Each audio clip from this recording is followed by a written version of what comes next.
Bueno, ¿habrá más de uno ahí atrás? ¿Cómo están? A ver, dense señal de vida a alguien más. Así arrancamos. Hola, profe, buenas tardes. ¿Cómo andan? Todo bien, gracias a Dios. Bueno, vamos a adelantar la clase porque, bueno, Gastón ha tenido un problema en el trabajo. Bueno, no ha podido zafar, así que me dice, si querés tomar las horas vos, mejor así también. ¿Mm? Espero que, bueno, se haya enterado todos. Entiendo que tienen un grupo WhatsApp, así que todos están enterados que iba a dar la clase yo ahora. ¿Mm? Así que bueno, a continuar con lo que venimos viendo en la clase anterior, que básicamente estuvimos analizando las formas y distintas tecnologías con las que se fabrican los caños y los tubos. Los definimos de acuerdo a las características que tenían cada uno de ellos, ¿sí? Y vimos algunas conformaciones como las de laminado, las de Mannesmann, el método Mannesmann. Vimos también este último método que vimos, que son aquellos caños con costura, porque tienen costura de soldaduras. ¿Mm? Bien, eso habíamos visto y habíamos empezado también ya a analizar. Bueno, acá están las definiciones, cómo definíamos un caño o un tubo, ¿sí? En el caso de los caños, ¿no es cierto? Tenemos un diámetro nominal que no coincide, por lo menos hasta 14 pulgadas de diámetro, con ninguna de sus dimensiones, ni externa ni interna, y un espesor especificado por un número schedule, que ya les había explicado a partir de esta fórmula, y con esas dos características ya quedaba el caño definido. Y en el caso de los tubos sí teníamos un diámetro o un cuadrado, por ejemplo, que puede tener también ese tipo de forma, coincidían con los diámetros exteriores o medidas exteriores del caño. Y el espesor tenía una especie de calibre que se pedía por un nombre llamado calibre, que en definitiva es el espesor que va a tener el tubo. Y estos se podían definir también o clasificar en livianos, semilivianos o medios livianos y pesados de acuerdo al espesor. Con respecto a los materiales, por supuesto que acá dice 2/3 partes de los materiales utilizados son los aceros al carbono, cuyas temperaturas pueden variar de uso entre menos 30 y 400 grados centígrados, por encima de los cuales ya deberíamos pensar en algún tipo de material aliado, porque la temperatura empieza a tener sus efectos en, en, la, en el fenómeno de Clip. ¿Sí? Entonces, por encima de 400 grados ya los aceros empiezan a perder sus características o algunas de sus características, y debíamos contemplar allí aceros aliados, principalmente con algún aliante que tenga elevada temperatura de fusión, como por ejemplo tungsteno o wolframio. ¿Sí? Entonces, con eso mejoramos aún más ese tema. Bueno, aquí teníamos, según la STM, es una de las normas estadounidenses que clasifica a los caños, mejor dicho, a los materiales de caños. En este caso, sin costuras. ¿Eh? Tenemos grado A, bajo carbono; B, medio carbono; y C, alto carbono, con algunos otros componentes normales del acero, como el manganeso, ¿sí? Con sus correspondientes eh, tensiones de rotura o tensiones de fluencia para los cálculos de resistencia. Esto no me acuerdo si lo habíamos visto, me parece que no, que creo que pudimos llegar a mejor introducir en esto, pero no me acuerdo. De todas formas, lo vamos a hacer una repasadita ahora por las dudas. Este, bueno, la STM A53, ¿sí? También para caños sin costura y de aceros al carbono, en distintas medidas. Los límites de temperatura son similares al que vimos recién, al A106. Por encima de los 400 grados ya no se suele utilizar, ¿sí? El A53 que estamos calificando ahora es uno de los más utilizados por su costo. Es un material que tiene un bajo costo, por lo tanto es uno de los más utilizados. En ese aspecto, con respecto al costo de los materiales, en este caso de cañerías, ya vimos algunos valores respecto de una instalación completa, cuáles son los porcentajes de cañería que tenemos que gastar, digamos, más o menos en promedio. Pero muchas veces, y lo vamos a ver cuando hagamos cálculo de espesores, muchas veces es conveniente comprar un caño quizás de mayor espesor para contemplar también el sobreespesor por corrosión, más allá de las presiones internas que va a estar sometido en la cañería. Conviene más eso que comprar caños de mayor costos. Caños de mayor costos son aquellos que tienen más carbono, son aquellos que tienen algún tipo de aleante. Entonces hay que hacer una evaluación técnica, económica, de qué lo que vamos a colocar. Siempre tenemos las distintas alternativas. En este caso la A53 es muy característica porque es la que más se utiliza en las instalaciones y la que más se vende en el mercado. La ASTM A120 es para caños de acero al carbono, ¿sí? Con o sin costura en ese caso. Y de baja calidad de 1/8 pulgada a 12 pulgadas. Esto es sin garantía de calidad, negro o galvanizado. Tiene que ver principalmente en aquellos caños que son soldados, ¿sí? O sea, con costura, que no tienen por allí un control 100% y por allí no tienen también tan controlados los procesos de soldaduras para garantizar que ese caño sea apto para buenas presiones. Con respecto a lo negro o galvanizado, son dos opciones de terminado o de presentación de las cañerías. El caño negro común es el caño común obtenido del acero, digamos, por los distintos métodos que vimos anteriormente. Y galvanizado, en este caso, sería un tratamiento superficial, que se llama así, galvanizado, a través de baños de inmersión y de electrólisis. Se adhieren estaño, zinc en su superficie para protegerlo de la oxidación. Entonces los caños que son galvanizados tienen una protección contra la corrosión ya en la superficie. Bueno, no se pueden pasar estos caños de 200 grados centígrados, ¿sí? Y no tiene una exigencia en cuanto a su composición química. API es una norma que se refiere a todos los que son cañerías del petróleo. Acá dice American Petroleum Institute. Entonces, la norma API es otra norma que se utiliza para cañerías, para seleccionar cañerías. También se obtiene lo mismo que recién, caños negros, con o sin costuras, y en cuanto a las composiciones químicas son muy parecidas, nada más que la denominación es distinta. O sea, siempre vamos a encontrar, así como en la norma SAE, la norma ISI, la norma DIN, siempre vamos a encontrar equivalentes, porque cada norma califica o especifica las características de los materiales de diferentes maneras o diferente codificación, pero en definitiva los componentes que tienen son muy similares. Por lo tanto, siempre vamos a encontrar algún equivalente en otra norma. En el caso de los aceros al carbono con costuras, están encuadrados dentro de la STM A134. En este caso, las cañerías con soldadura son fabricadas bajo arco protegido para diámetros de 16 pulgadas y espesores de 3/4 de pulgada.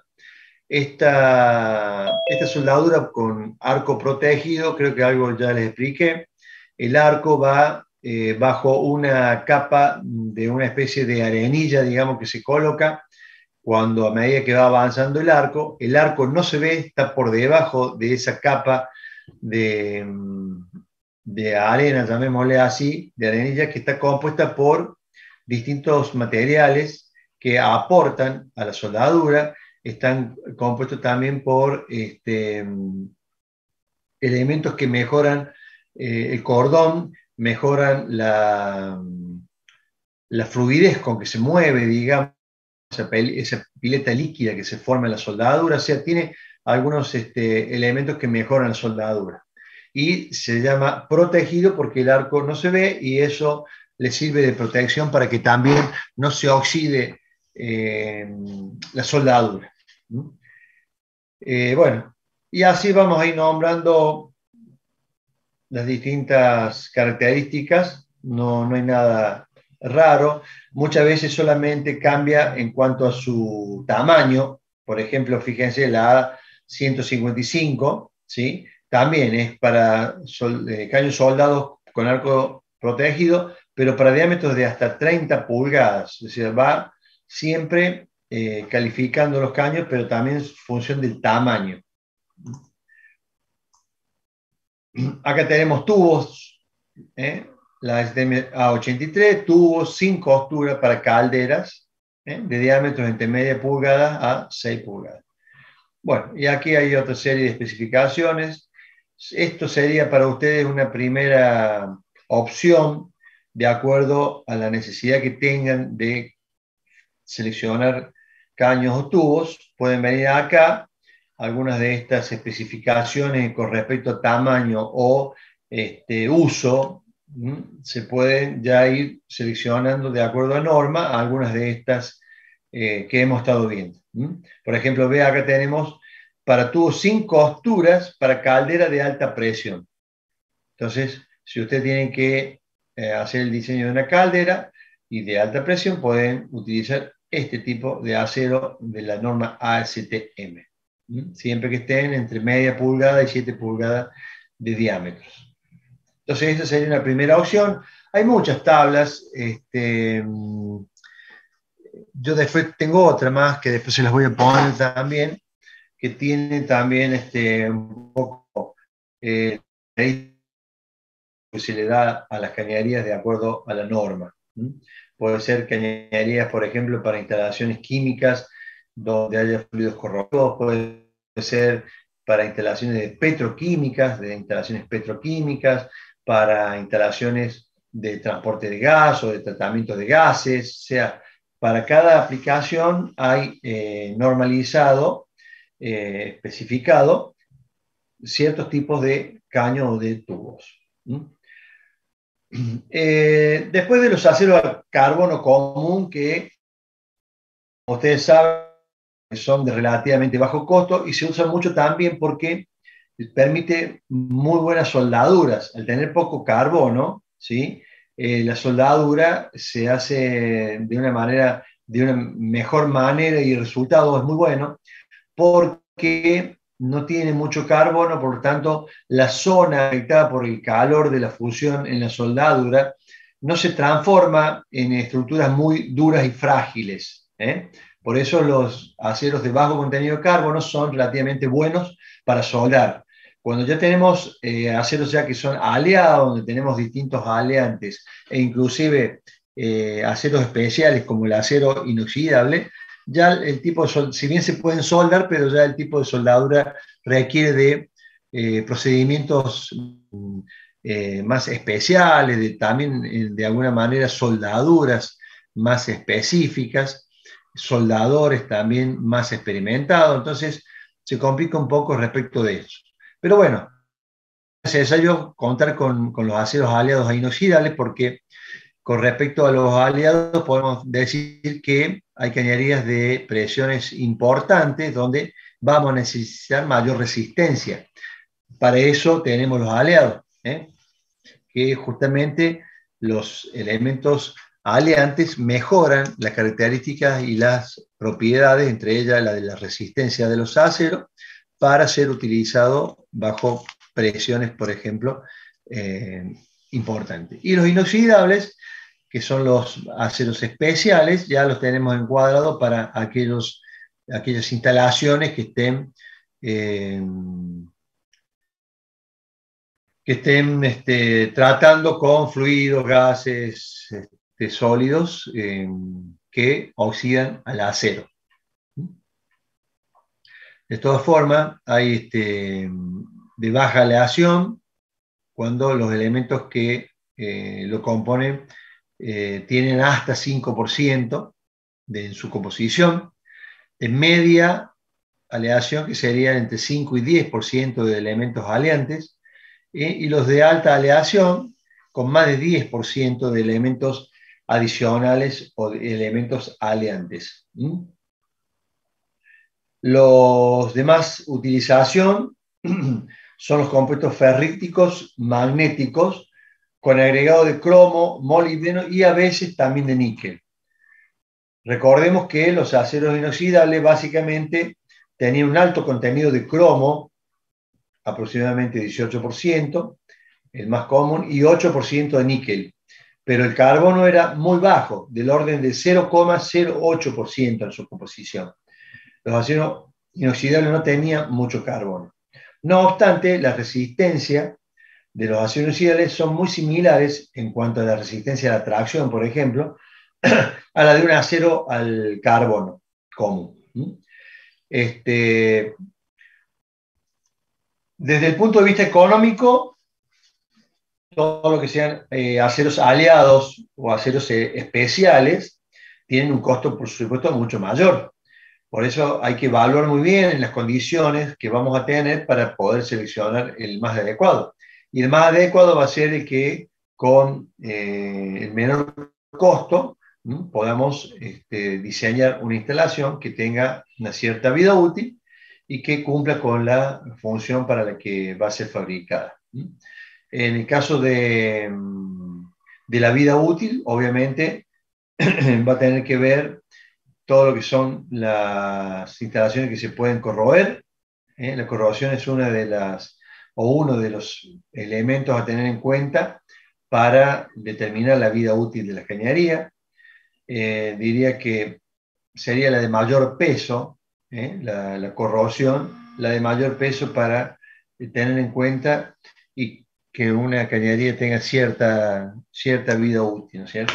Después, por presiones, por ejemplo, difícilmente, si ha sido bien calculada la instalación, se puede romper por presión. Eso se puede dar si hay alguna falla interna del material, que con el tiempo, bueno, se empeora esa situación de grieta, por ejemplo, de fisura, y se termina así rompiendo. Pero si no, es difícil que se rompa. En el caso de los aceros inoxidables, los aceros especiales, hay algunos parámetros que determinan, más allá de la corrosión, que se tengan que utilizar ellos. Por ejemplo, las altas temperaturas. Los aceros inoxidables soportan bien las altas temperaturas, mucho mejor que el acero común. Por lo tanto, para instalaciones que tengan en su proceso altas temperaturas y puedan ser pasibles de fenómenos de clip, se puede utilizar aceros inoxidables. Para baja temperatura, ¿sí? Menos 30 grados centígrados, por ejemplo, también se utilizan porque los aceros comunes al carbono se tornan quebradizos, es decir, sus estructuras internas cristalinas, por el frío, se transforman y se tornan muy frágiles y quebradizos. Bueno, la alta corrosión, que ya lo mencioné, como un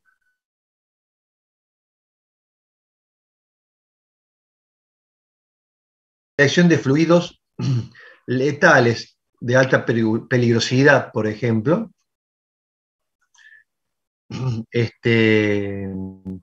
merecen tuberías o tuberías de aceros inoxidables. Y en el... ¿Sí? Bueno, voy a hablar un poquito más despacio, quizás esté el internet andando medio despacio. Bueno, voy a repetir la última parte por si se entrecortó mucho. No, nada. Avíseme.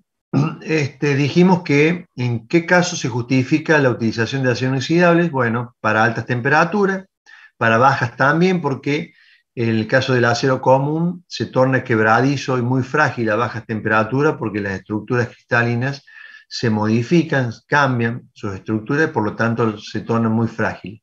La corrosión, ya recién lo he mencionado, los fluidos que son de alta peligrosidad, fluidos letales llamados, se utiliza mucho para ese tipo de fluidos inoxidables, y para evitar la contaminación.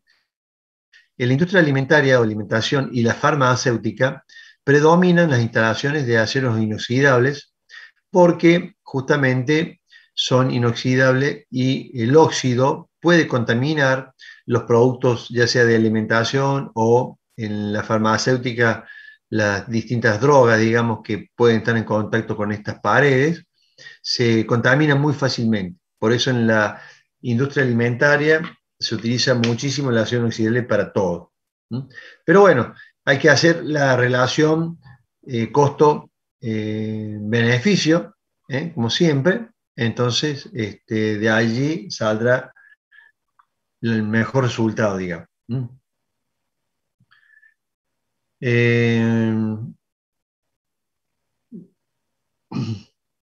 Bueno, respecto a la resistencia, acá hay un dato respecto a la resistencia a la corrosión, ¿sí? Que es proporcional al contenido de carbono. Dice que es superior al 1% y no se produce lo que es la grafitización en la soldadura.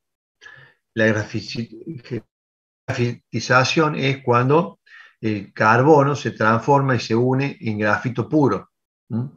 Eso debilita de alguna manera la soldadura.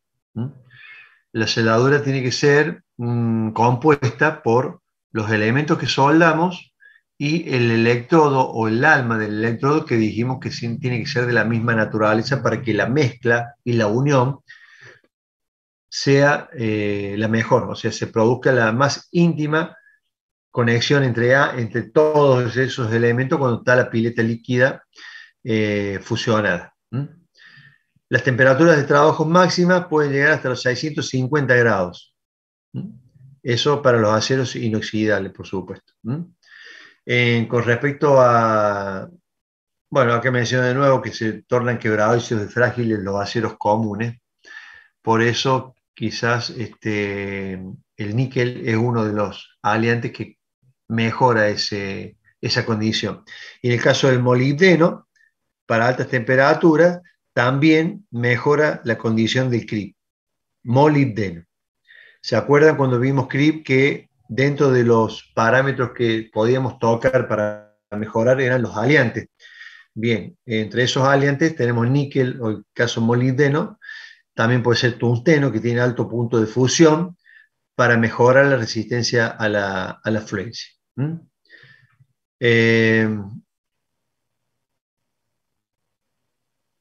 Con respecto a los ácidos o álcalis calientes, que serían algunos compuestos, o agua salada, que serían algunos compuestos posibles que podríamos necesitar transportar, los aceros aleados son muy parecidas, el comportamiento es muy parecido al acero al carbono común.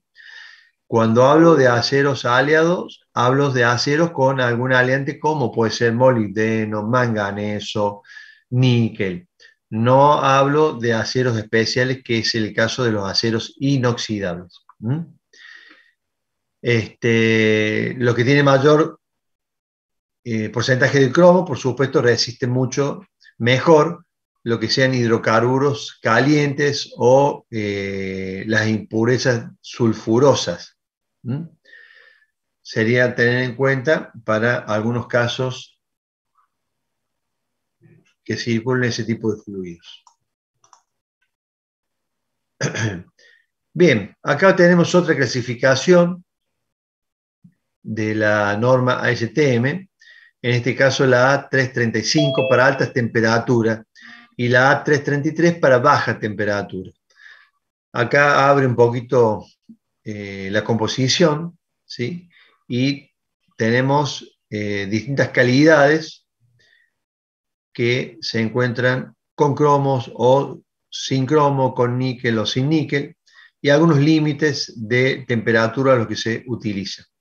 A335P1, ¿sí? Tiene un medio por ciento de molibdeno y los límites de temperatura son a 590 grados, o sea, de más o menos 400 grados, que dijimos que a partir de allí el acero común puede sufrir algunas transformaciones por Cripps, lo lleva la adición de molibdeno a 590 grados. Después tenemos ya con una adición de cromo a 650 grados de temperatura para uso de ese tipo de cañería. Y 625, cuando tenemos un poquito de cromo y medio por ciento de molibdeno. Bueno, acá repito lo mismo, repito el níquel para bajas temperaturas. Esto después pueden ustedes leer un poquito más. Esto es un apunte que, bueno, por ahí lo pueden leer después para fijar algunos conocimientos y algunas otras cositas que a lo mejor no se las dije.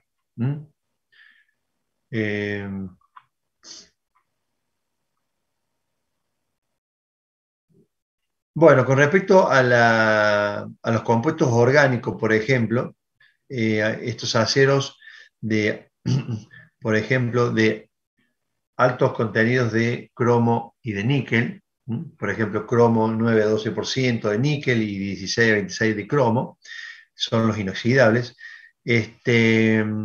son inertes a la mayoría de los compuestos orgánicos, o sea, no reaccionan y no se combinan con los mismos.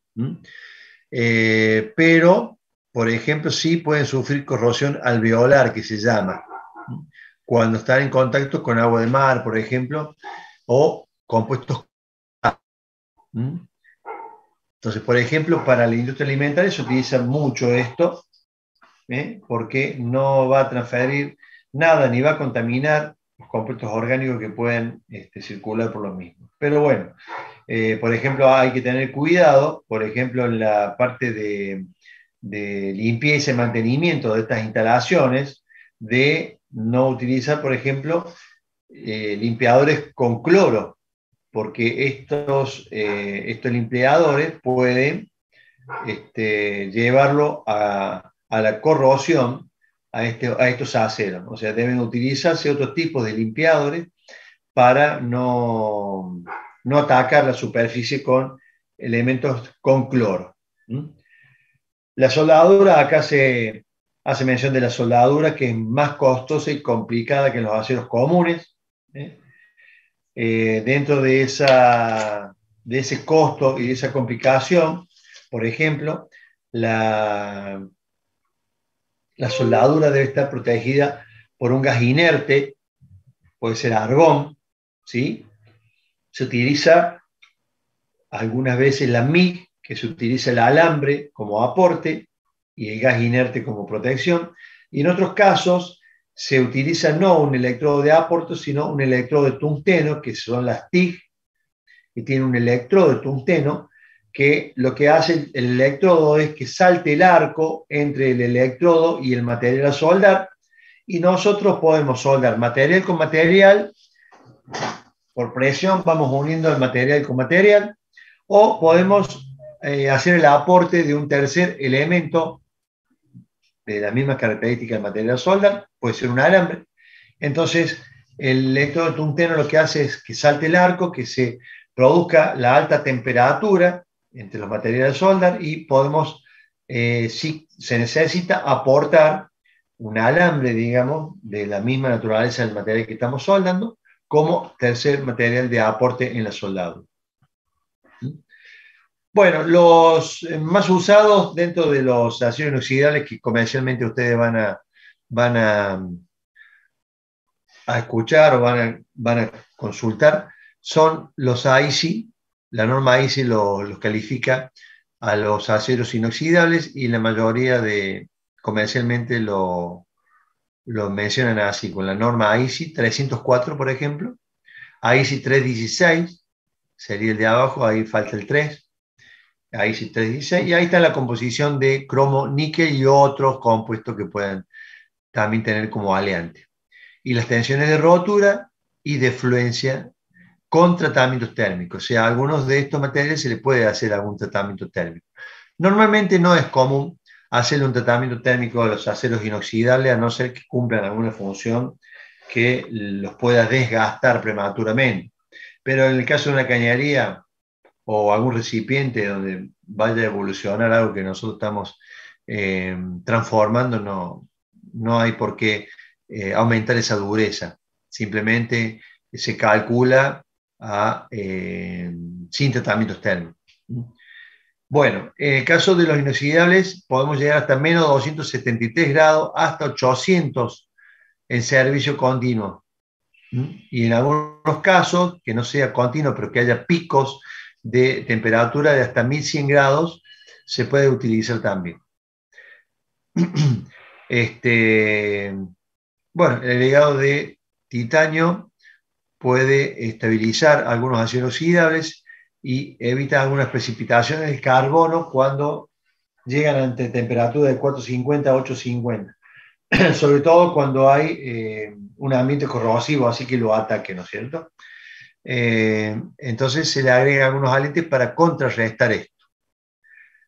Bien, con respecto a los medios de unión, hemos visto hasta ahora cómo se fabrican los caños, algunos materiales, algunas aplicaciones de cañerías en algún tipo de instalaciones. Y ahora vamos a ver de qué manera se unen las cañerías. Y las cañerías, que normalmente tienen ciertas distancias, tenemos en una zona, por ejemplo, lo que son las zonas de transformaciones propiamente dichas, donde tenemos muchos equipos conectados entre sí, y además después tenemos una zona que normalmente está alejada de la zona de transformaciones, donde hay muchos equipos, que son las zonas de depósito o las zonas de almacenamiento, en donde llegan los compuestos que necesitamos para transformar, o ya el resultado final de las transformaciones lo dejamos en algún lugar como depósito. Normalmente necesitamos tramos de cañerías largos, ¿sí? Y entonces estas cañerías necesitamos unirlas de alguna manera. Esto le vamos a llamar el método de unión. ¿De qué manera unimos las cañerías en los diferentes tramos, vinculando así unas con otras, para lograr la unión entre la parte de instalaciones de transformación y la parte de instalaciones de depósito o de almacenamiento? Tenemos, además, algo que ahora leí aquí, no solamente la unión entre las cañerías, sino que tenemos una unión entre cañerías y recipientes. Tenemos unión entre cañerías y válvulas o de diversos equipos auxiliares. Bien, todas esas uniones debemos tenerlas en cuenta al momento del diseño. Es conveniente que siempre las uniones sean iguales. Es decir, por alguna circunstancia puede que tengamos algunos tipos de uniones mixtas. Por ejemplo, bueno, soldaduras y roscas, puede ser. Porque, bueno, no hay manera de evitarlo. Pero, si nosotros tendríamos todas, por ejemplo, uniones soldadas, se mejora la productividad, porque se hacen todas las preparaciones para todos los caños igual, se sueldan todos los caños de la misma manera, etcétera, etcétera, etcétera. En cambio, si tenemos mucha alternancia en las uniones, tenemos que estar preparados para soldar, tenemos que preparar los caños para roscar, tenemos que preparar las bridas que van a roscar la unión, etcétera, etcétera, etcétera. Entonces, es conveniente cuando uno hace el diseño decir, bueno, ¿qué tipo de unión vamos a hacer acá? Bien, soldadura, listo. La mayoría entonces de las uniones van a ser solda. Tenemos acá entonces distintas uniones, conexiones roscadas, soldadas, bridadas y conexiones de enchufe. Vamos a ver algunas de estos tipos, ¿sí? Por ejemplo, las uniones roscadas son un buen método, son de los más antiguos y relativamente de bajo costo. En este caso, los extremos de las cañerías deberán tener una rosca, ¿no es cierto? Y esa rosca o la roscaremos en la brida, en el caso de llevar una brida, o la roscaremos a otra cañería a través de un manguito de conexión que tendrá internamente la rosca de los dos caños, entonces roscamos los dos caños y esos manguitos nos hacen de unión entre dos caños. Este, la norma B31 ANSI B31, por ejemplo, exige que las roscas de los caños sean cónicas. Esto de cónicos es para evitar que haya pérdidas. Entonces, por ejemplo, cuando uno rosca una cañería con rosca cilíndrica, a veces se le suele colocar una especie de pasta selladora de rosca para que no haya pérdidas, ¿verdad? Pero en el caso de cuando estas uniones se hacen en roscas cónicas, el material de la tuerca, digamos, del manguito que va a hacer la unión, se clava en el material de la rosca cónica de la cañería. Entonces, ese clavado, ese penetrado de un material prácticamente dentro del otro, hace que el sellado sea mucho más eficiente, más allá que le pongan o no algún tipo de sellador de rosca. Por eso la norma la prefiere que sea cónico, porque llega un punto, cuando uno está ajustando, en donde las roscas se interfieren, porque la rosca cónica obviamente va de más chico a más grande. Entonces va a llegar un momento que el caño roca y se clava. Ese clavado, digamos, produce una especie de unión entre los dos materiales que se tratan de penetrar uno a otro y produce entonces el sellado del material. Después, bueno, hay algún otro tipo de unión, ¿no es cierto?, en donde se puede utilizar algún elemento intermedio de sellado para evitar la fuga y las pérdidas de fluido, gas, lo que evolucione allí.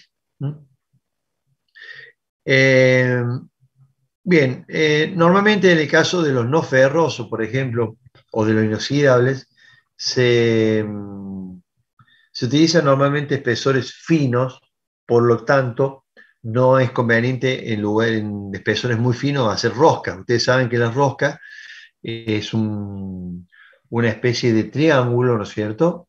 Se produce porque es una herramienta triangular que va sacando material y vamos teniendo entonces vacíos eh, y sobreelevaciones, digamos. O sea, tenemos lo que se denomina filete, ¿sí? Que es una parte saliente de la rosca, y tenemos el vacío, que es una parte entrante. Entonces, la rosca así de este tipo de perfil. En espesores muy pequeños no podemos, porque el filete no se lograría hacer, se cortaría el material, porque estamos hablando de espesores muy finos. Entonces no es conveniente cuando los espesores son muy finos, las uniones soldadas, sino que tienen que tener entonces soldaduras. Cuplas o uniones roscadas, yo le que había llamado manguito recién, también se pueden llamar cuplas o uniones roscadas. También se suele utilizar el teflón, con una especie de banda que viene muy fina de teflón, se pone en una rosca, y cuando se rosca el teflón se usa de sellador. Eso se usa mucho en las cañerías normalmente de las casas, en los picos de las casas. Cuando uno va a colocar un pico, normalmente le pone un poco de teflón que viene en una cinta muy delgada, y ese teflón ayuda a que se ajuste bien, a que no haya ningún tipo de pérdida. Y después otros, tales como litargilio, glicerina, algunas fibras vegetales, así como unos pelitos mezclados con glicerina se suele utilizar, o con grasa grafitada también, todos elementos que servían para un mejor sellado y que no hubiera ninguna fuga, ¿no es cierto? Las uniones soldadas, ¿sí? Pueden ser a tope o de enchufe. No me acuerdo, ya voy a ver si más adelante sale algún tipo de clasificación para que de qué se trata. Pero bueno, a tope, ustedes ya saben que una soldadura a tope es cuando se unen los dos materiales, se enfrentan uno con otro a tope, justamente. Se tocan los materiales y ahí hay que hacer la soldadura. Y de enchufe, lo que se trata es de tener uno de los caños de mayor diámetro, es decir, del mismo diámetro que el diámetro exterior del otro, y se lo enchufa uno dentro del otro y se le produce la soldadura que la une y la hermetiza la unión. Esto garantiza una buena resistencia mecánica, no, hay una perfecta estanqueidad, ¿no es cierto?, y duradera en el tiempo, porque la soldadura, al fundirse, los materiales se sella perfectamente, ¿no es cierto? Tiene buena terminación, evita que haya, por ejemplo, oxidación en esa unión. Y si uno necesita aislarlo térmicamente porque es una cañería que va a trabajar a temperatura o necesita pintarlo para una terminación estética, también con este tipo de soldadura se dan mejores terminaciones. Y una soldadura no lleva mantenimiento, llevará un control cada tanto de acuerdo a la función que cumpla el elemento que esté soldado, pero si no, no tiene ningún mantenimiento. En el caso de las uniones roscadas, por ejemplo, suelen necesitar un mantenimiento y una mantención, porque con el tiempo, un sella roja que le hayamos puesto o algunos de estos otros tipos de compuestos que se ponían en la unión, se endurece, se requebraja. Si tenemos dilataciones por efectos de temperatura en la cañería, se dilata, se contrae, entonces los elementos que se colocan de unión no se comportan bien ante esas variaciones de temperatura y con el tiempo se comienzan a perder. Voy a cortar un poquito acá y ustedes saben que me olvidé de grabar la clase, así que bueno, la vamos a grabar ahora. Bueno, vamos a arrancar ahora con la clase grabada, la verdad que no me di cuenta.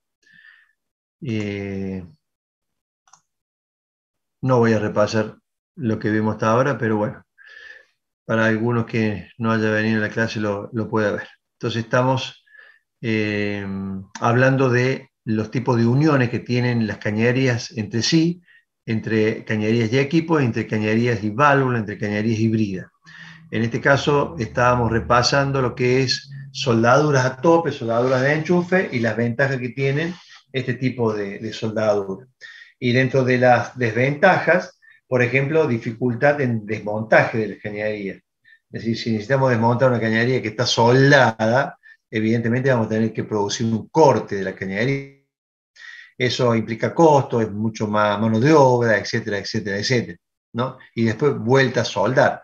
Por eso que muchas veces se hace una cañería en muchos tramos y esto haciendo un estudio de cuáles serían por ejemplo, los elementos críticos de necesidad de mantenimiento durante un cierto tiempo. Es decir, si tenemos mucho mantenimiento en una zona, vamos a necesitar mayores cantidades de uniones bridadas para que de esa manera podemos desarmar relativamente o mucho más fácil que una soldadura, una brida, desmontamos la cañería de esas bridas, se produce el mantenimiento, ya sea una limpieza, ya sea un control, etcétera, etcétera, y se lo vuelve a montar de nuevo.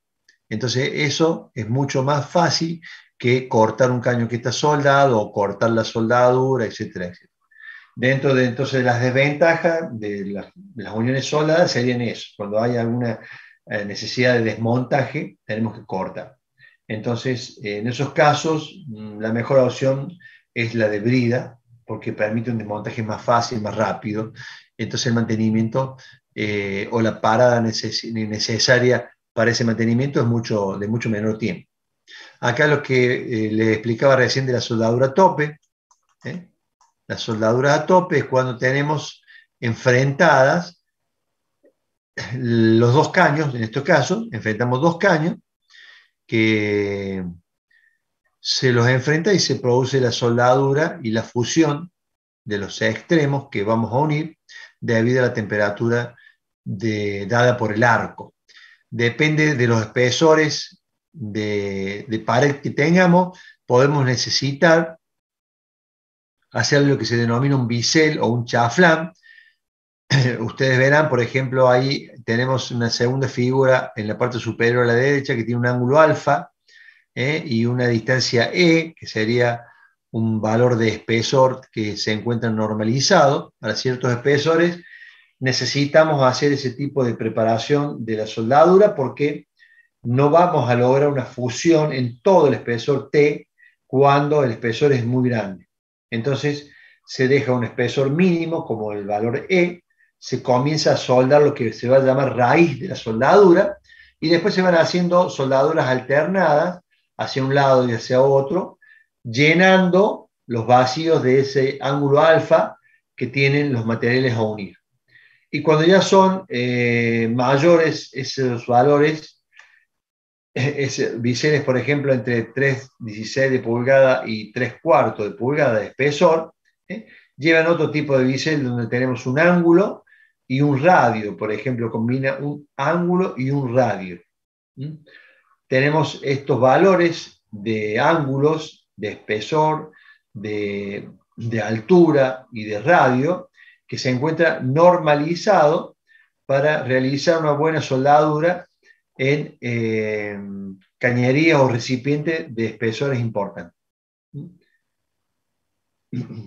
Entonces, vamos a la norma, de acuerdo al espesor de caño, puede que no necesitemos nada, por ejemplo, un caño de 6 milímetros no necesita preparación previa, ya un caño de 12, 14, 16 ya conviene hacerle un bisel, y ya por encima de los 20, 25 milímetros de espesores, tenemos que hacer ya una especie de doble bisel para mejorar la unión de soldadura.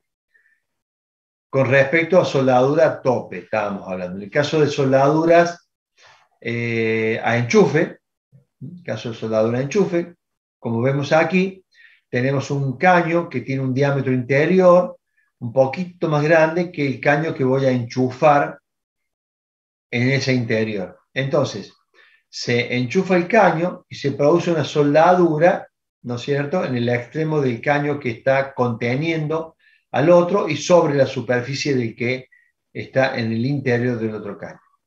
Esto tiene un propósito de una unión fuerte, llamémosle, y a su vez, como el caño está enchufado dentro del otro, le ayuda a la soldadura a resistir mucho mejor los distintos esfuerzos que puede estar sometido.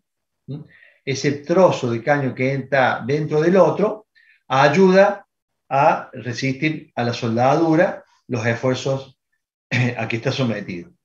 En el caso de la solapada, es algo parecido a lo de enchufe, ¿no es cierto?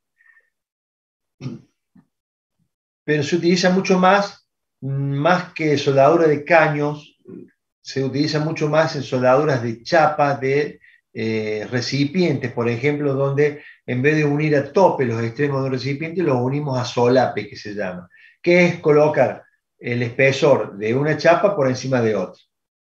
Y producir ahí entonces una soldadura que puede tener doble solape si está soldada en los dos lados, o de solape simple si está soldada en uno solo de las caras. Las bridas. Las bridas son muy importantes por el tema de la unión que hablamos recién, y la unión bridada, después les voy a compartir también un apunte muy bueno que hay de bridas para que ustedes tengan para seleccionar las bridas. Las bridas, en su gran mayoría, hay que seleccionarlas, no fabricarlas. Si son de dimensiones muy importantes, sí vamos a necesitar un diseño de brida y fabricarlas especialmente. Pero normalmente, y sobre todo para cañerías y para unión de cañerías con equipos, las bridas ya están todas normalizadas. Y la unión bridada se le llama a la brida, a la junta. Toda brida siempre va a tener en el medio una junta, y a los elementos de sujeción que son los tornillos y las tuercas. Eso se llama unión bridada. Y es de suma importancia porque allí va a estar la presión interna que circule por el interior de la cañería, va a estar haciendo un esfuerzo para tratar de separar los caños. esa presión va a tratar de hacer fallar a la junta, perdón. Entonces va a ser una zona que va a tener su riesgo y va a tener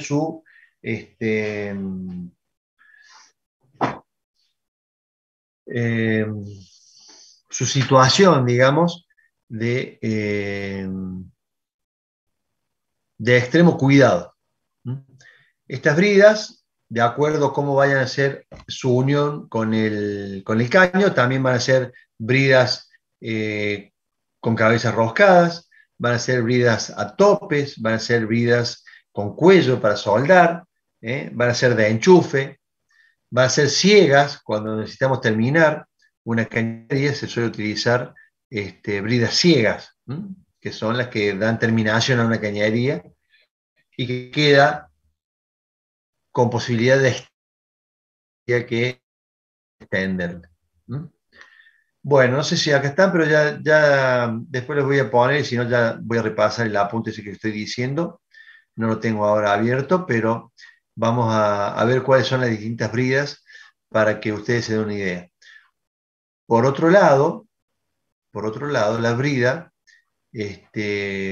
cuenta con una serie de agujeros.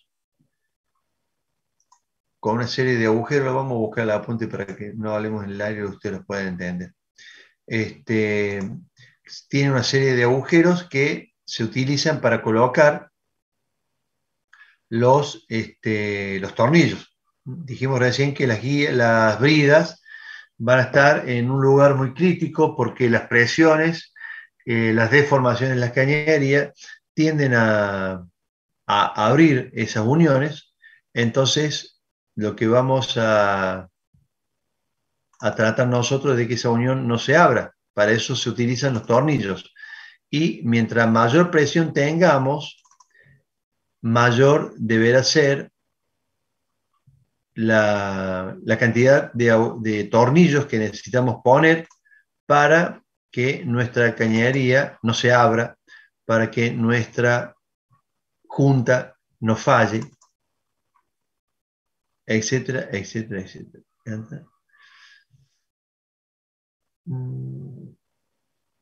A ver si tengo acá. Estoy buscando para ver que ustedes vean un dibujo de una brida.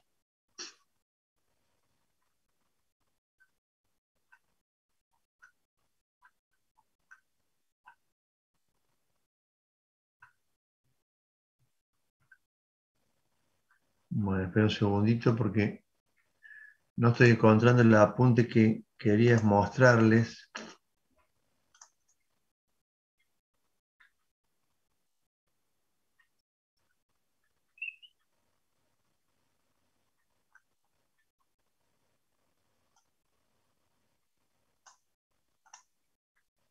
No, bueno, después los busco y se los paso.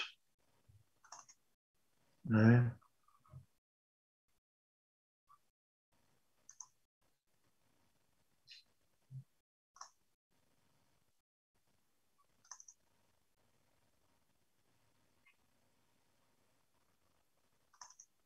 Acá está.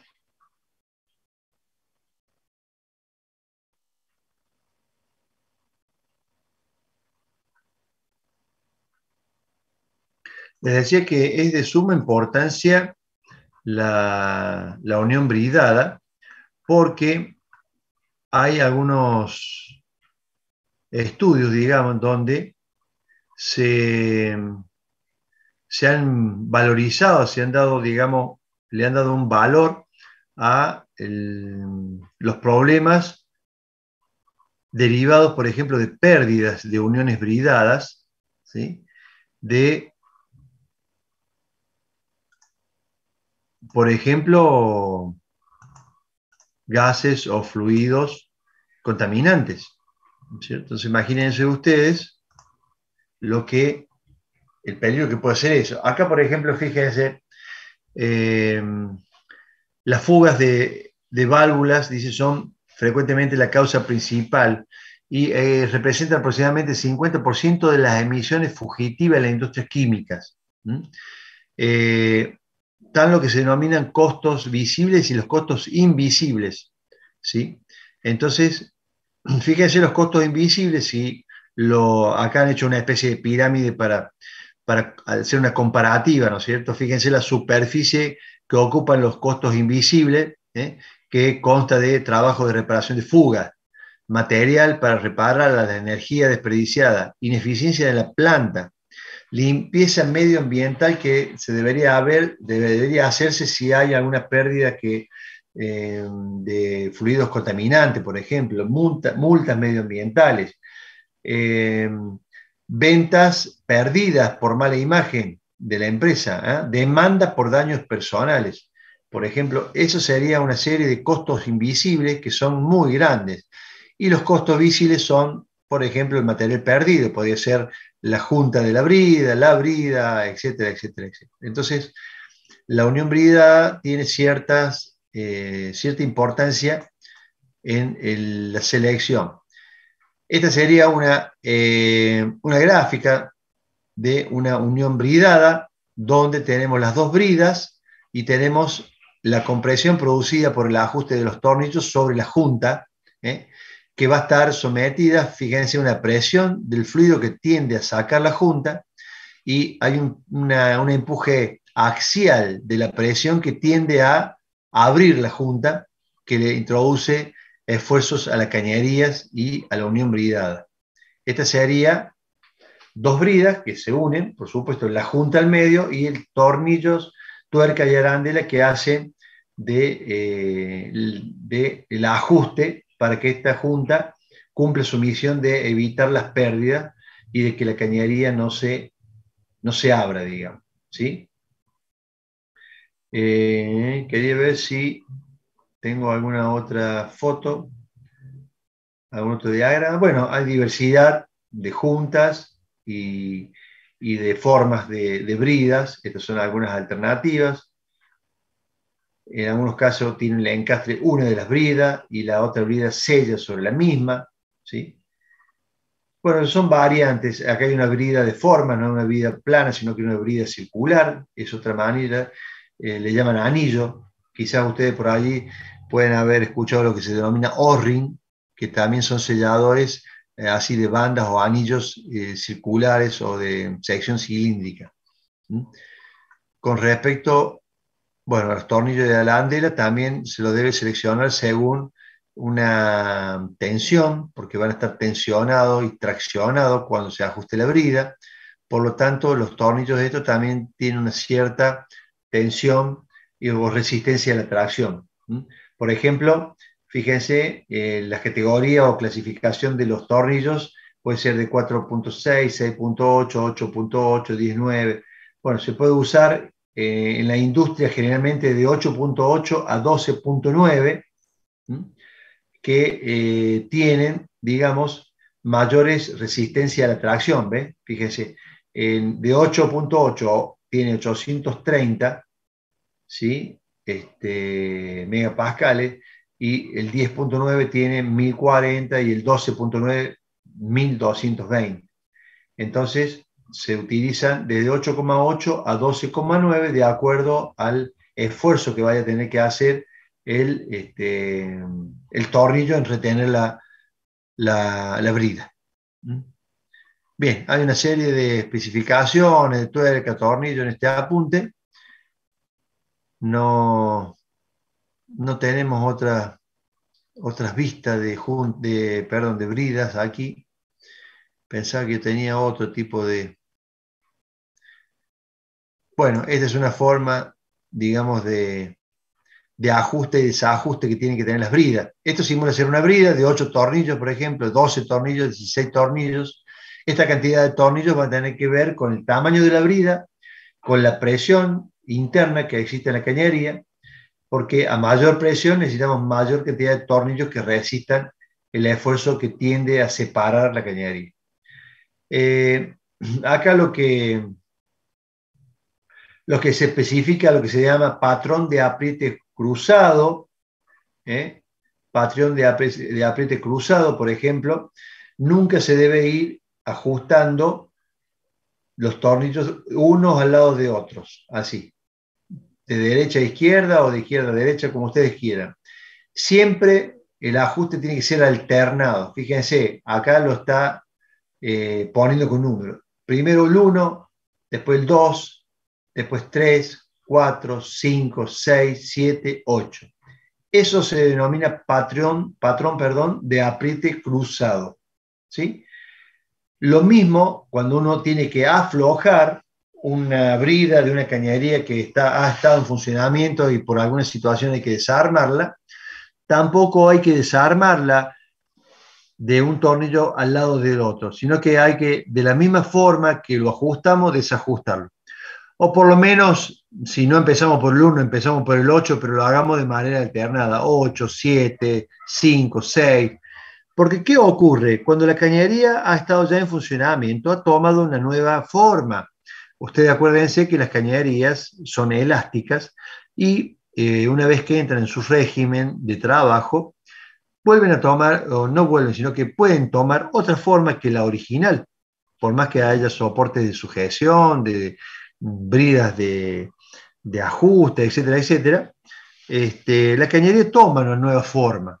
Entonces, si yo comienzo a desarmar de un tornillo consecutivo al otro, imagínense ustedes cuando tengo todo el lado derecho flojo, la tensión de esa cañería, porque ha variado su posición, que le está generando a la brida esa, la está sacando, la está desalineando. Cuando yo quiero volver a montar de nuevo, esa brida se ha doblado, digamos, y cuando yo le quiero poner paralela a la otra de enfrente y volver a unirlas junta de por medio, me va a ser imposible lograr el paralelismo entre ambas caras. Entonces, lo importante en esos casos entonces es ir desarmando alternadamente. Y muchas veces en cañerías que, sobre todo las que están sometidas a altas temperaturas, que son las que más van a sufrir deformaciones de su línea de trayectoria, se suelen colocar alguna especie de caballete, llamémosle así, que de alguna forma retienen a la cañería en esa posición y no permite que se deforme, para que no tengamos problemas después en el armado sucesivo. Entonces, hay una serie de pasos que acá indica el manual que hay que hacer para que la cañería no pierda ese paralelismo entre brida y brida y podamos después ajustar sin necesidad de esforzar la cañería y que ésta se deforme totalmente. Si no, después no va a haber brida que pueda aguantar, ¿sí? Esas tensiones que va a tener que tener el tornillo para lograr que vuelvan a ser paralelas. Estamos introduciéndole ahí una tensión en la brida muy grande que puede ser perjudicial, sobre todo si hay uniones soldadas o roscadas. Lo que va a tender a pasar allí es que se va a fisurar, se van a fisurar y se van a producir fisura y rotura, obviamente, más si tengo presiones internas circulando. Bien, para hablar un poquito de juntas, ya que estamos hablando de juntas, hay, bueno, mucha variedad de juntas. Los espesores de juntas no van a ser aquellos de mayor espesor que van a ser los mejores, sino que la junta tiene que cumplir cierta característica de deformación y esa deformación tiene que tener una cierta elasticidad. Porque en esto de cuando la cañería se calienta, cuando la cañería se enfría, cuando se calienta y se enfría, si la junta no tiene una memoria elástica, puede que en algún momento se produzcan fugas, porque al ajustarla yo la junta la estoy deformando, y si yo la deformo plásticamente y esa junta no vuelve después elásticamente cuando se relaja la cañería, va a haber un espacio en donde la presión va a tender a escapar por allí. Entonces voy a tener pérdida de gas, de fluido, etc. Entonces tiene que tener muchas características muy importantes la junta, por eso hay que normalmente hacer un estudio y, bueno, estudiar un poco los distintos tipos de juntas. A priori, esta es una marca, no sé si está por acá, de juntas Klinger. Klinger es una fábrica que se especializa en hacer juntas de distintos tipos, ¿sí? Acá hay un apunte que después también se los voy a poner. Tenemos para seleccionar diversos materiales de junta. Pero para hacer una primera selección, nosotros necesitamos saber, por ejemplo, la resistencia química que tiene que tener la junta de acuerdo a lo que nosotros estemos tratando, es decir, todo lo que vaya circulando por la cañería. Entonces, por ejemplo, acá tenemos una tabla con una referencia de A muy resistente, B condicionalmente resistente de acuerdo al entorno, ¿no es cierto?, a las condiciones, y C que no resiste. Entonces, por ejemplo, nosotros tenemos que para aceite lubricante, el material de la junta Klinger C4430 es resistente. Bueno, en este caso, todos estos materiales son resistentes.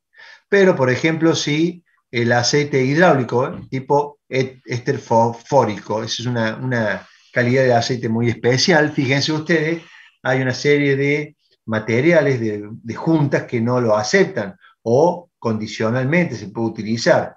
Y hay otros, como estos que están aquí, el último, grafito LAM, por ejemplo, o algunos otros de estos, son aceptables. Entonces, esta es una tabla que ustedes pueden consultar de acuerdo a lo que evolucione por la cañería, cuál de estos compuestos pueden estar circulando o que estos tenga algunos componentes de estos compuestos, y de esa manera es una primera selección con respecto a el material de junta, el material de la junta, que lo vamos a tener, por ejemplo, acá, ¿sí? Tenemos los diversos materiales, fíjense, cómo se presentan en placa de tanto por tanto, cómo serían, cómo se comportan los materiales. Por ejemplo, acá el C4201 dice, para uso general en servicio de baja exigencia, resiste el aceite e hidrocarburos. Cada uno tiene su característica. Este apunte, esta tabla, después ustedes lo van a tener también para poder hacer una muy buena selección de juntas. No hay que subestimar la selección de las juntas porque es muy importante la junta. Si equivocamos la selección de junta, lo más probable es que en poco tiempo tengamos pérdidas. Y lo peor que podemos tener en una cañería, ¿no es cierto?, es las pérdidas. Bueno, estos son algunos tipos de brida que no encontré el apunte que yo quería mostrarles, ya lo voy a buscar, se lo voy a poner, en donde tenemos los distintos modelos de juntas, de cuello soldable, deslizante, etcétera, etcétera, etcétera. Bueno, esto es parte de lo que les expliqué, ¿sí? Relación presión-temperatura para algunas clases de accesorios. Las bridas normalmente, más allá de seleccionarla o de una división grande que podría ser si tenemos materiales corrosivos, van a ser bridas de acero inoxidable. Y si no, son de aceros. Normalmente son de aceros forjados. Se forjan y se mecaniza solamente la zona donde la junta tiene que sellar. Y se le hacen los agujeros para tornillos. Normalmente las bridas se seleccionan en función de la presión y del diámetro de cañería que estemos utilizando. Con presión y diámetro de cañería podemos seleccionar la brida. Después vendrá la selección en función del tipo de unión que yo quiera hacerle, si es roscado o si es soldado, por ejemplo. Medios de compresión, esto son por deformaciones plásticas de los materiales. En caso de presiones no se puede utilizar esto, sobre todo de grandes presiones. eh, por deformación, por ejemplo, no sé si ustedes vieron las uniones en las cañerías que van al equipo de calefactor de las casas. Normalmente lo que se hace es una deformación plástica, un abocardado del caño, y con una tuerca se ajusta contra otro caño que tiene también un cono, y con el solo esfuerzo de esa tuerca que presiona ambos conos y los materiales que normalmente son de bronce o de aluminio, de cobre y de aluminio, perdón, se deforman y se sellan. Eso normalmente se le llaman virolas, que por presión deforma la cañería y adopta la forma de la unión. También algún tipo de juntas ya de tipo patentadas y normalizadas. Por ejemplo, si podemos utilizar lo que se llaman anillos de compresión. Los anillos se fijan en las cañerías, en los extremos, se sueldan y después en el medio se coloca algún tipo de sellador, que puede ser normalmente alguna goma selladora. Entonces los anillos de compresión lo que hacen es mantener las cañerías unidas, ¿sí? Y la parte de goma, digamos, de sellador, lo que hace es evitar la fuga. Se denominan Dressler o Big Taulich. Esto se usa mucho en las cañerías de agua, por ejemplo, de agua sanitaria, agua de la calle. A veces, si ustedes ven alguna unión o que están reparando algún caño, se usa este tipo de uniones en las cañerías de agua. Bueno, con respecto a derivaciones especiales, serían los que son ramales de cañerías, desviaciones de un ramal hacia otro, o derivación en forma de I, en forma de Y, ¿no? En forma de T también se puede hacer, de acuerdo a la necesidad. Son las derivaciones que yo voy a hacer de cañería a través de accesorios que ya están estandarizados. Por ejemplo, alguna derivación en T, alguna derivación Y que se suele utilizar para derivar hacia alguna parte el fluido o para incorporar fluido de una cañería a otra. También se utilizan ese tipo de uniones. Las temperaturas y la presión son dos parámetros muy importantes a tener en cuenta para determinar y diseñar la cañería, las bridas, válvulas, etcétera, etcétera, etcétera. Nosotros vamos a ver la selección de cañerías de la norma B16.5 también, que tiene en cuenta los procesos de fabricación y los relaciona con la presión. De acuerdo al proceso de fabricación, tendremos presiones y temperaturas que se permiten para ese tipo de cañería.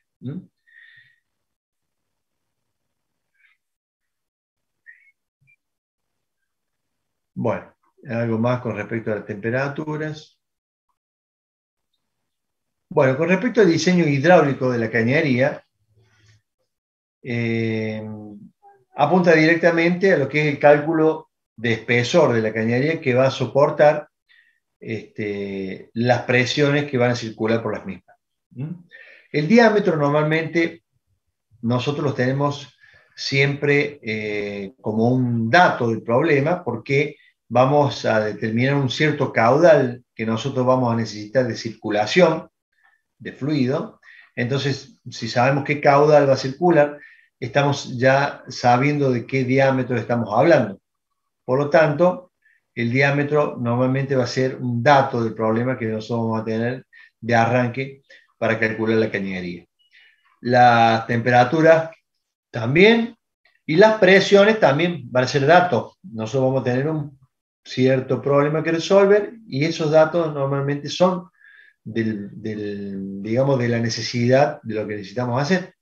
Entonces, para el cálculo de la cañería, más allá del cálculo de, como mencionan acá, por ejemplo, de las pérdidas de carga y todas esas cosas que tienen que ver con mecánica de los fluidos, que ustedes tienen ya una materia, no me acuerdo cómo se llama la materia donde estudian mecánica de los fluidos. De transporte, en realidad. ¿Cómo era? ¿Mecánica de transporte? Fenómenos de transporte. Fenómeno de transporte, no me salía fenómeno. Exactamente, ahí donde ustedes estudian lo que tiene que ver con las pérdidas de cargas, ¿no es cierto?, a través de toda la longitud de la cañería o de las derivaciones, etcétera, etcétera, las curvas, etcétera, etcétera, etcétera. Nosotros lo que vamos a apuntar acá principalmente va a ser a la resistencia mecánica de la cañería, la resistencia mecánica de la cañería, de acuerdo a la presión que tiene. De todas maneras, les puede servir esto a ustedes, que tiene que ver con los escurrimientos que tienen los diversos fluidos, digamos, que circulan por la cañería, las pérdidas de carga, etcétera, etcétera. Esto, repito, no lo vamos a ver porque ustedes ya lo ven en la otra materia, pero por ahí algo de esto les puede servir también. Por ejemplo, acá tienen ustedes una tabla de velocidades y pérdida de cargas recomendadas, de acuerdo al fluido, las velocidades y los límites. Acá tenemos las caídas de presión que vamos teniendo, o sea, los delta P, para acá velocidades y diversos diámetros de cañería. Para aceite viscoso, para ácido sulfúrico, para aguas en el caso de enfriamiento o agua caliente en intercambiadores, tenemos esos valores. Acá podemos tener algunos otros fluidos como vapor de agua, gases y vapores, etcétera, etcétera. Con respecto a la determinación de la prueba hidráulica, ¿sí?, que es la prueba que nosotros vamos a hacer luego de la fabricación de la cañería para ver si todo está bien, si todo va a funcionar a las presiones que hemos calculado. Se le hace la prueba hidráulica, que consta de una prueba con presión de agua, normalmente en la cañería, de un valor de 1,5 veces por lo menos la presión de diseño que usamos. 1,5 la presión de diseño nos va a dar el valor de la presión de hidráulica o hidrostática que tenemos que hacer nosotros la prueba para verificar y certificar que la cañería está en perfecto estado. La presión de prueba, también total, podemos calcularla como 1,5, esa presión de diseño, multiplicado por la tensión admisible a la temperatura que se vaya a hacer la prueba, y sobre la tensión admisible a la temperatura de diseño. Esto es un factor, digamos, donde hace intervenir la temperatura, ya que la presión es muy sensible con las variaciones de temperatura. Entonces, se coloca acá las tensiones estas, digamos, para tener en cuenta eso. Entonces, de allí sacamos la presión total de la prueba hidráulica que nosotros necesitamos según nuestro ejemplo. En el caso de que la presión de prueba nos dé por encima de la presión de fluencia a la temperatura de prueba, ¿no es cierto? Entonces sí nos encontramos con un límite que es esa tensión de fluencia para la prueba a esa temperatura. O sea, deberíamos bajar la presión de prueba de tal manera que no sobrepase la tensión de fluencia del material a esa temperatura. La norma también establece que en algunos casos la cañería se puede probar junto con el recipiente a presión. En ese caso, se dice que cuando la presión de prueba de las cañerías que están conectadas al recipiente a presión es la misma o menor que la presión de prueba del recipiente, es la misma o menor que la presión de prueba del recipiente, la cañería deberá ser probada con recipiente a la presión de prueba de la cañería. Y cuando la presión de prueba de la cañería excede a la del recipiente, ¿sí? Y no podemos aislar a la cañería del recipiente, ambos deben ser probados juntos a la presión de prueba del recipiente.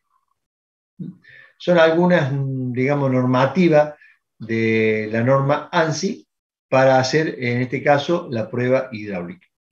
El propietario de la instalación, digamos, tiene que prestar su consentimiento a eso, ¿no es cierto?, a la presión de prueba, y no deberá ser menor al 77% de la que corresponde a la cañería, calculada según la ecuación que antecede la de presión, ¿se acuerdan?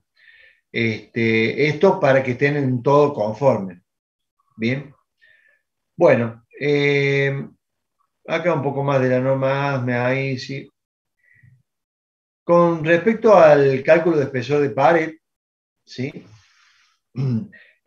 Ustedes ya habíamos visto, la verdad que no me acuerdo si lo vimos con ustedes, pero en tercer año seguramente lo vimos cuando a un anillo delgado lo sometíamos a tracción. ¿Se acuerda que analizamos un anillo que simulaba ser una faja de un recipiente a presión que estaba sometido a una presión interior y en donde aparecían dos tensiones importantes, que era la tensión axial y la tensión radial o tangencial, perdón, la tensión axial y la tensión tangencial. Y la tensión radial la desestimábamos porque considerábamos que recipientes de espesores delgados, que podemos hacer la misma analogía para cañerías de espesor delgado, ¿sí? Vamos a tener en cuenta las presiones tangenciales o circunferenciales, que eran las mayores tensiones que soportaba ese anillo, ya que, no sé si se acuerdan, la axial era la mitad, ¿sí? Porque dividía a la fórmula por 4 en vez de por 2, ¿se acuerdan? Bien, en este caso, nuestro espesor, ¿sí?, denominado T, vamos a obtener un espesor mínimo, que es un espesor más un valor de sobreespesor por corrosión. En este caso, lo indica la letra C. El espesor que seleccionemos, no puede ser menor, obviamente, que un espesor medio más una tolerancia de fabricación del caño. Todo caño, y acá entra lo de la tolerancia de fabricación que vimos, que cuando tenemos cañerías sin costuras, los espesores a veces no eran tan constantes a lo largo de toda la cañería. Entonces aquí entra lo de la tolerancia de fabricación, que era un 12% del espesor que había que sumarle, digamos, como una tolerancia de fabricación al no tener perfectamente las paredes iguales en todos los espesores. Bueno, acá está la nomenclatura que vamos a utilizar, ¿sí? D siempre es el diámetro interior del caño, siempre es el interior, que se utiliza para el cálculo del diseño de la presión. O sea, como la presión está en el interior, digamos que afecta directamente al diámetro interior de la cañería.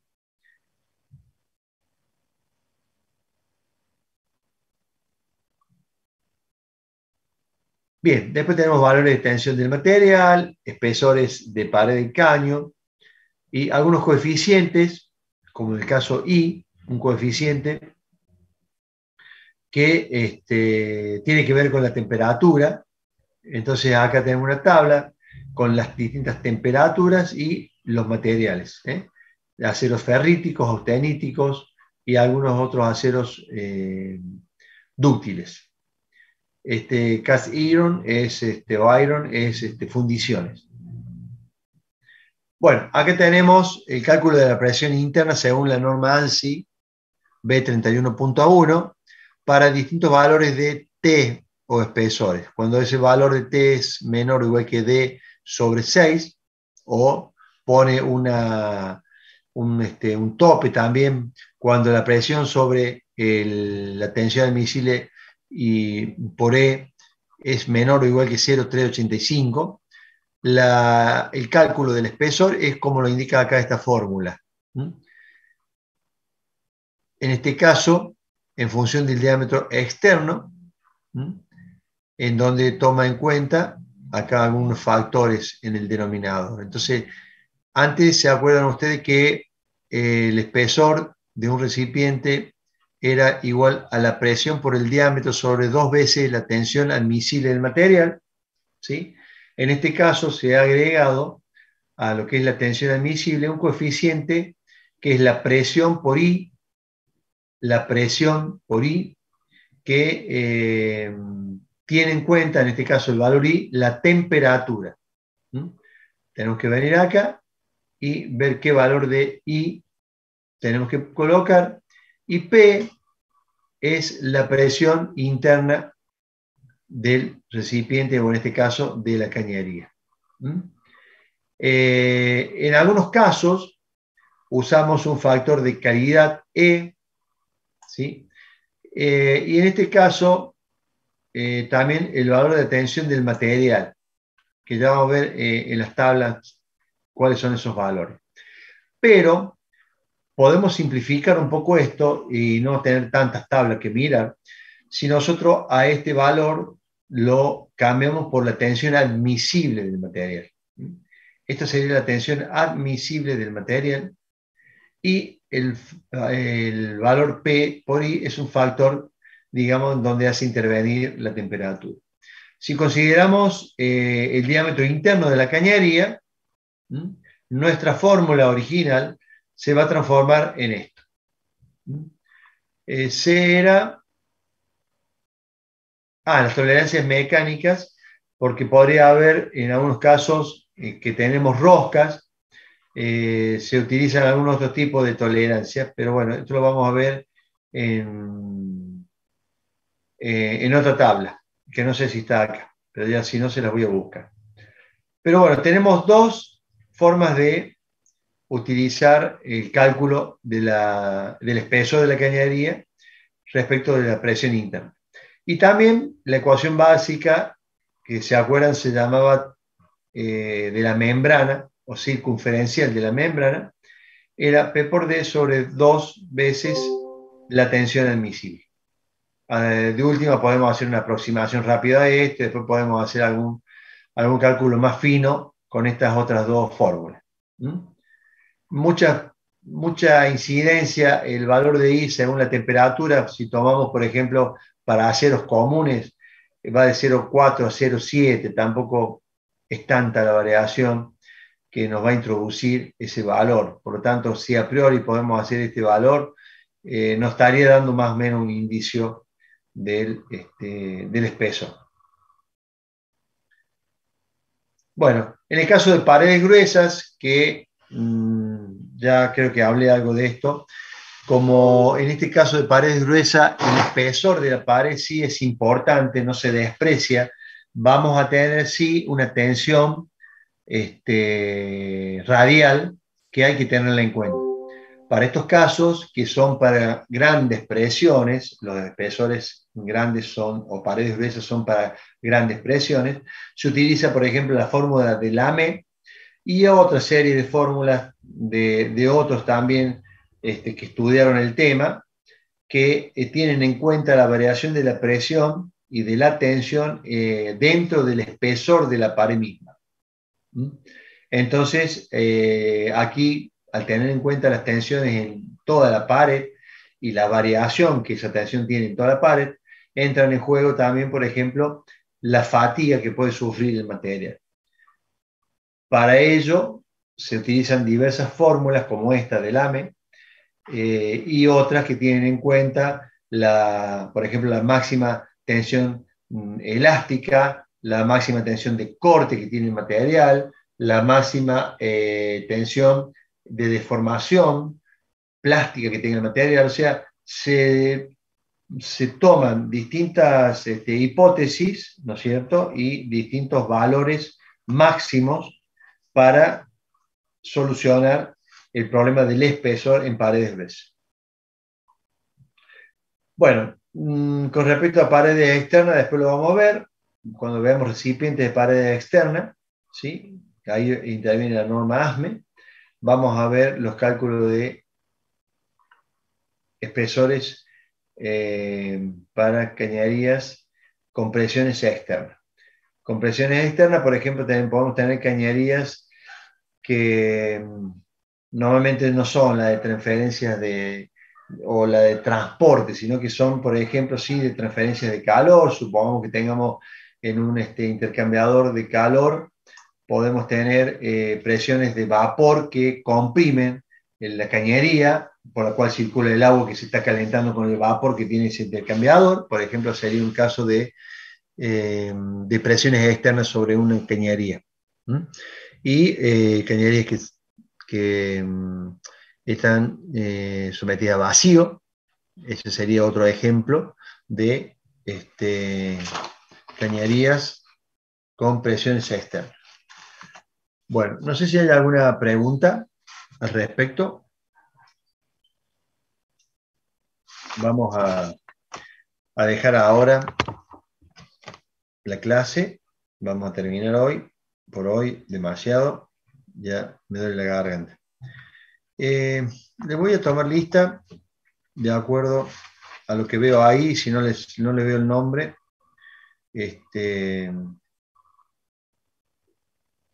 bueno, después ustedes, si me falta alguno, me dicen. Regina Nigro. Voy a empezar a tomar lista porque veo que cada vez hay muy poca gente. Presente. Sí, más allá de que hoy es un caso medio especial, pero para las próximas se los adelanto que les voy a empezar a tomar lista. Pilar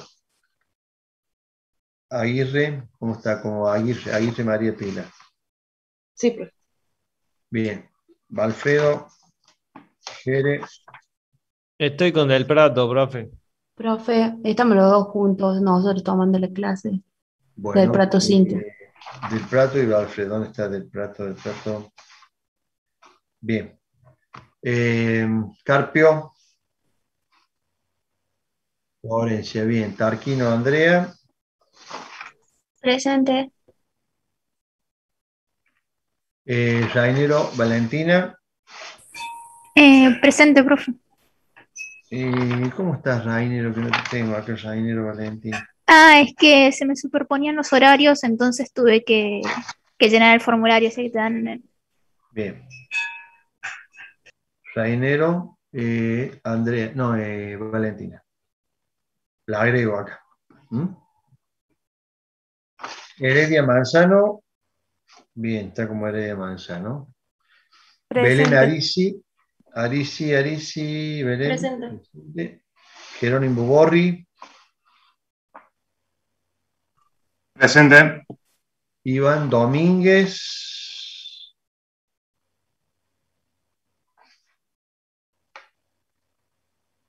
Iván Domínguez está.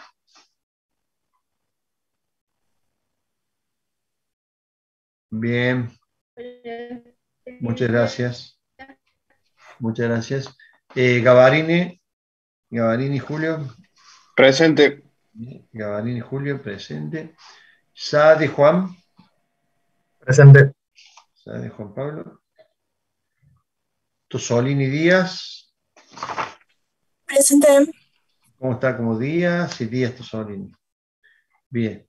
Y Anovasi Luciana. Presente. ¿Alguno que no nombre? Profe, Sí. Monji tiene problema de conexión todo el tiempo. Él estuvo conectado hasta hace un rato. Bien. Ajá, bien. Bueno, gracias. De nada.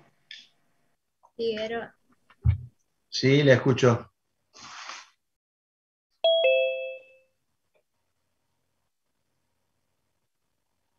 Bueno, ya si Dios quiere, para este fin de semana voy a tener ya lo del aula virtual para poder cargarle todos los apuntes de esto y que lo vayan teniendo, ¿sí? Así que nos vemos, si Dios quiere, la clase que viene. Sí,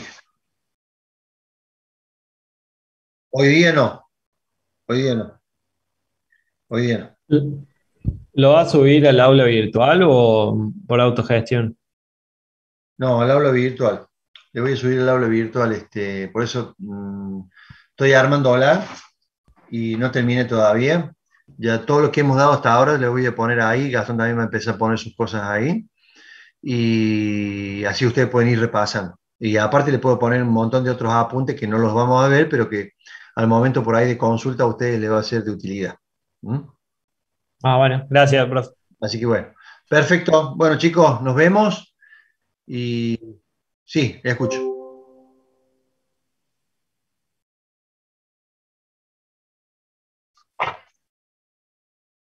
No, Figueroa no. No, Sí, profe, Natalia. ahí me puedo volver a conectar. Ah, bueno, Gracias, Flor. de acuerdo. Profe, yo Sí, también estoy presente. Chiricotti. Chericote. Sí, No, no te tenía presente. ok, gracias, profe. Bueno, basta porque se van sumando ahora un montón. ¿Qué pasó? El WhatsApp al rojo vivo. Bueno, chicos, nos vemos entonces en la clase que viene. Cualquier duda, me escribe, no tengo drama. ¿Sí? Nos vemos. Perfecto, Gracias. profe. Gracias. Hasta luego. Buenas noches. Chao, Que anden profe. bien. Que anden bien. Suerte a todos.